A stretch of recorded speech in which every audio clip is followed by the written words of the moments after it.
in number 1, we want to convert 630 degrees to radians. So we multiply 630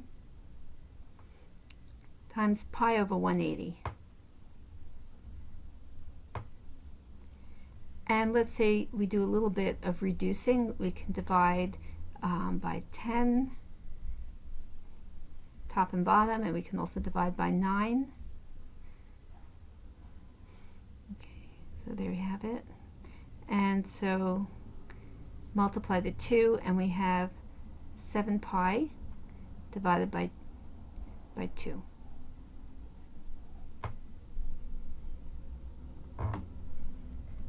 Okay, now we want to go the other way and convert 7 pi over 2 to radians. So we multiply 7 pi over 2 by 180 over pi. Alright, so let's cancel these pi's. Let's divide 2 into 180.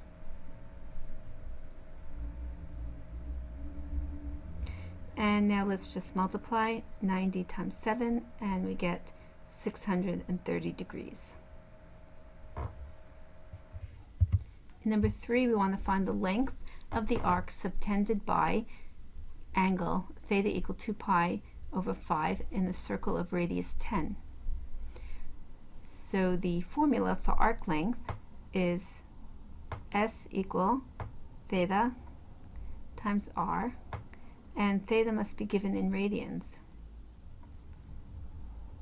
not in degrees, in radians. Alright, so here our angle is given in radians, so all we have to do is multiply theta r, that's 2 pi over 5, multiplied by 10.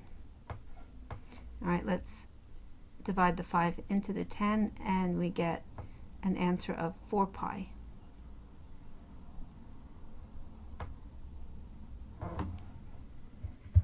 In number 4, we want to find the area of a sector. So let's start by just writing down that formula. The area is 1/2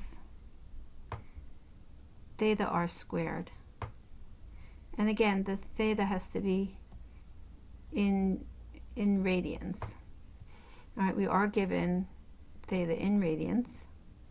So let's just substitute in. So we have 1/2 times theta times r squared, so that would be 12 squared.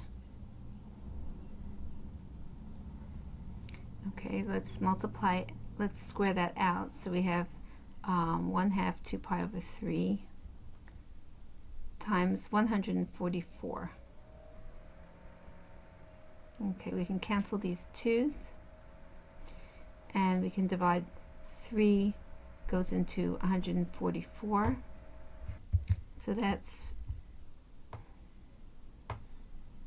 goes 48 times. So the area is equal to 48 pi.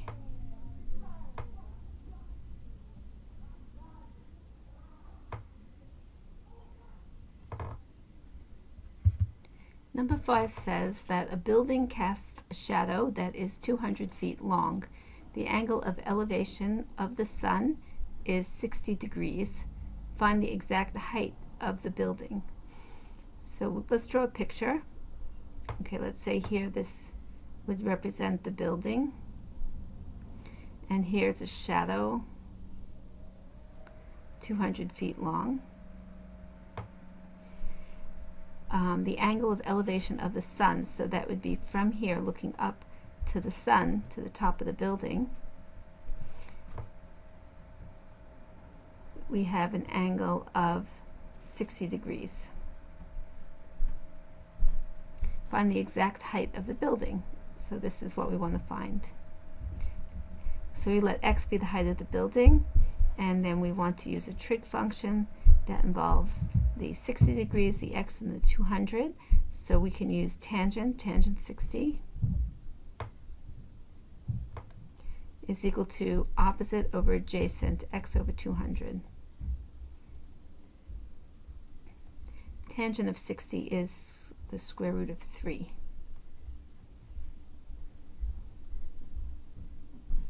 Notice in the problem it says find the exact height. That means we shouldn't use a value for tangent theta that we get from our calculator. We should use square root of 3. That would be the exact value of tangent 60. Alright, just multiply both sides by 200, and we have x is equal to 200 times the square root of 3. And that's the height of the building. Let me just add the units. The units are feet. Number 6, we're asked to find the exact value of some expressions. Alright, let's start with A. So in A we have sine squared plus cos squared. We know that's equal to 1 for any angle. So this expression is equal to 1 minus 3. From here, minus 3, so that would be negative 2. Alright, here we have sine squared 25 minus cos squared 25. So we have to observe that 25 and 65 have a sum of 90 degrees. That means that these are complementary angles, and complementary angles have equal cofunctions. That is, sine 25 is equal to cosine 65. So since these are equal, they subtract to 0. So we have 0 plus 5, or 5.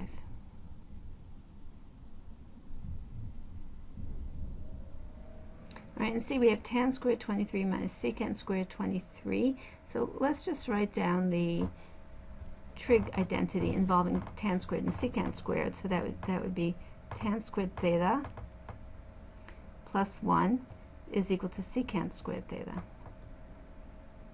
And here we have tan squared minus secant squared. So if we subtract secant squared, we have tan squared theta minus secant squared theta is equal to, now put the 1 on the other side, we're also going to subtract 1 from both sides. So we see that tan squared minus secant squared is equal to negative 1. So that's the answer. Tan squared 23 minus secant squared 23 is equal to negative 1.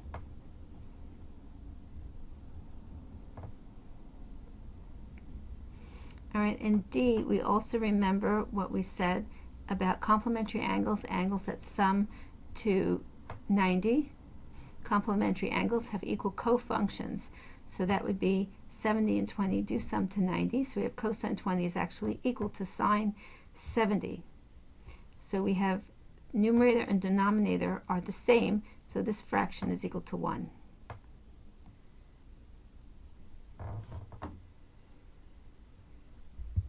And number 7, we want to find cosine theta where the terminal side of angle theta has endpoint 3 minus 2.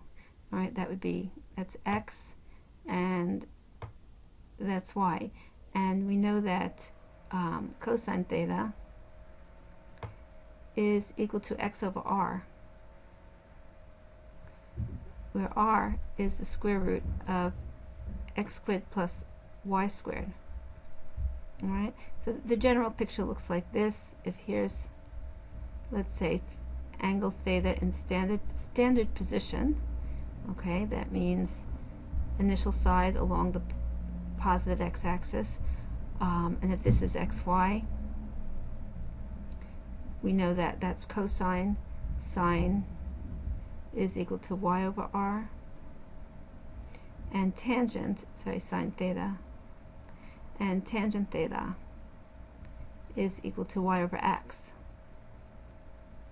Alright, so this is all we have to look at for problem 7. We want to know what cosine theta is, and here we have 3 minus 2 for x and y, so that would be, just put the 3 in the numerator, and then the denominator we have to figure out r.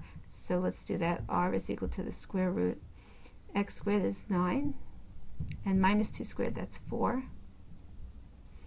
so that would be square root 13, and we would put that in the denominator. So cosine theta in this case is 3 over square root 13.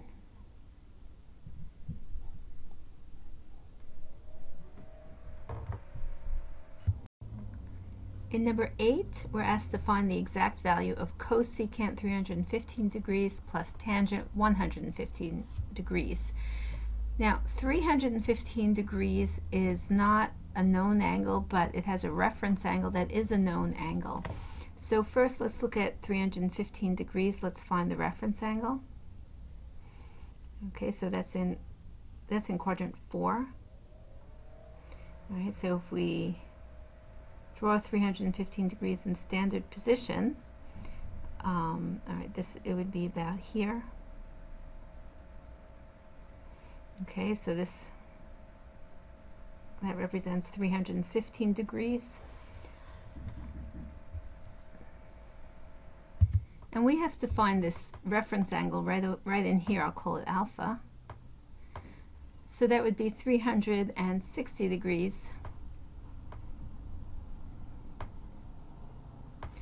minus 315 degrees. So the reference angle is 45 degrees. And in this quadrant, only cosine is positive. Remember the little diagram. All students take calculus. All right, so that means cosine is positive over here. Now cosecant is 1 over sine.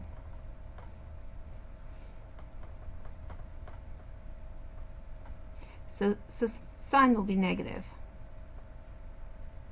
Now what's sine equal to? Sine of 45 is square root 2 over 2. So we're looking at the reciprocal of that, 2 over square root 2. And since we're in a quadrant where sine is negative, that is cosecant's also negative. Okay, so that's our, that's cosecant, 315 degrees. Here. All right, and now we're going to look at 150 degrees. Well, that's in quadrant 2. Again, let's draw that. Quadrant 2.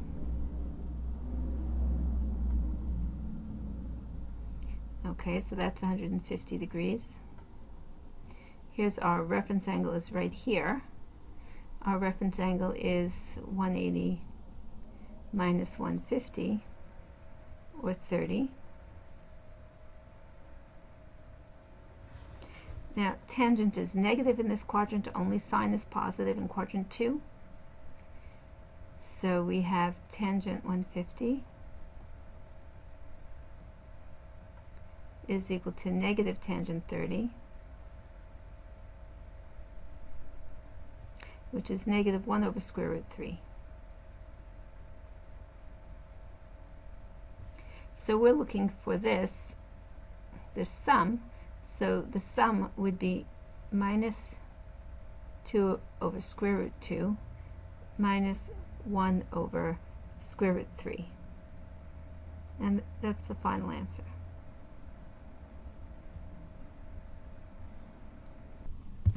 In number 9, we're told that cosine of angle theta is minus 2 over 3, and theta is in quadrant 2. So we want to find the remaining 5 trig functions. So we're going to draw a triangle. And in the triangle, we'll put reference theta. And we'll put an angle whose cosine is 2 over 3, that is adjacent hypotenuse. Now, using the Pythagorean theorem, find the third side, and that would be 3 squared, 9, minus 4, minus 2 squared. So square root 5 for this side. Now, now that we have the triangle and we know that our angle is in quadrant 2, we can find all the trig values. All right, let's say sine theta. Well, that'll be positive because we're in quadrant 2.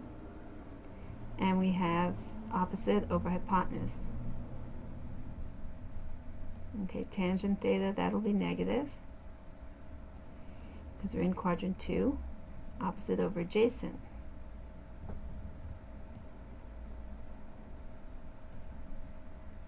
All right, let's look at secant theta.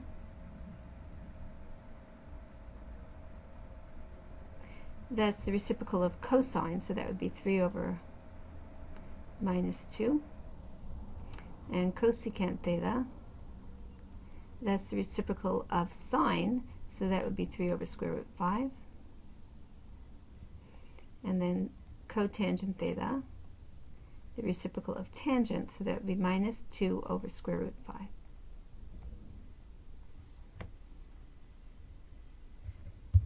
Number 10 says cosine A is negative and tangent A is negative. Which quadrant is angle A in? So let's draw a little diagram. Okay, it's definitely not in this quadrant because everything's positive there. Cosine's negative, so it's not in this one because that's where cosine's positive. Tangent's negative, so it's not in this one because that's where tangent's positive. So it must be here, quadrant 2. That's the only one remaining.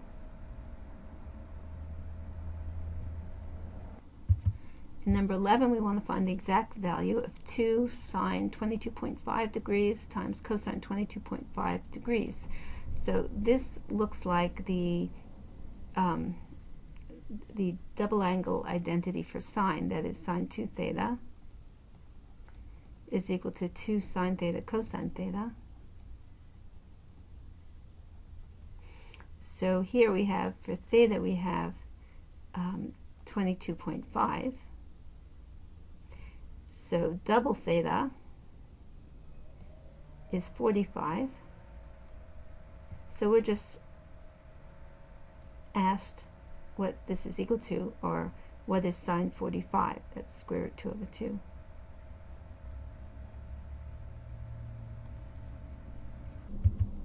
Now we want to find the exact value of cos squared 15 minus sine squared 15.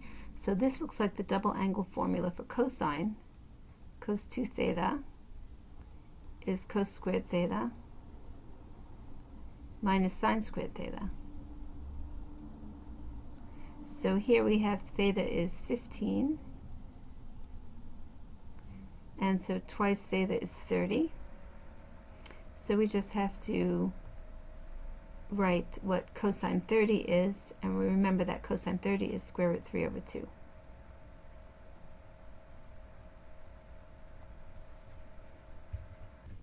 In part A, we want to find cosine 42 degrees times cosine 18 degrees minus sine 42 degrees times sine 18 degrees. Well, this looks like the cosine A plus B formula, which looks like this. Cosine A plus B is equal to cos A, cos B, minus sine A sine B. So we have A is 42 and B is 18.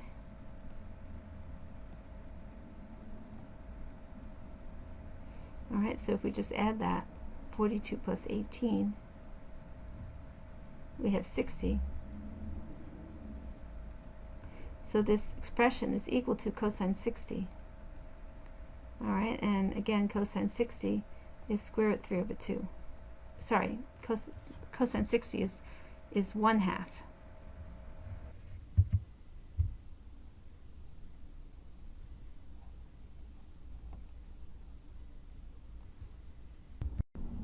Number 13b looks like sine A plus B.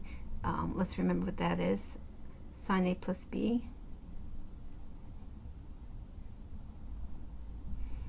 That's equal to sine A cos B plus cos A sine B. So here we have A is 185 and B is 25. So A plus B is 210 degrees. So we need to figure out what sine 210 degrees is. All right, let's just look up that reference angle, putting 210 degrees in standard position. All right, so we have 210 degrees will be in quadrant 3. Go around, this is 180 degrees and another 30. Brings us to 210. Alright, so we have a reference angle of 30, and we're in quadrant 3 where sine is negative, so this will be negative sine 30. Or negative 1/2.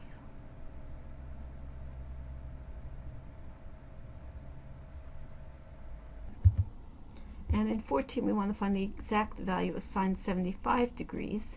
So we realize that 75 degrees is equal to 45 plus 30. So we'll find sine of 45 plus 30 using our sum formula. So that would be sine 45 cosine 30 plus cos 45 sine 30. And these are all known angles, so we'll just fill in their trig values. Square root 2 over 2, square root 3 over 2, and here we have square root 2 over 2, and here we have 1/2.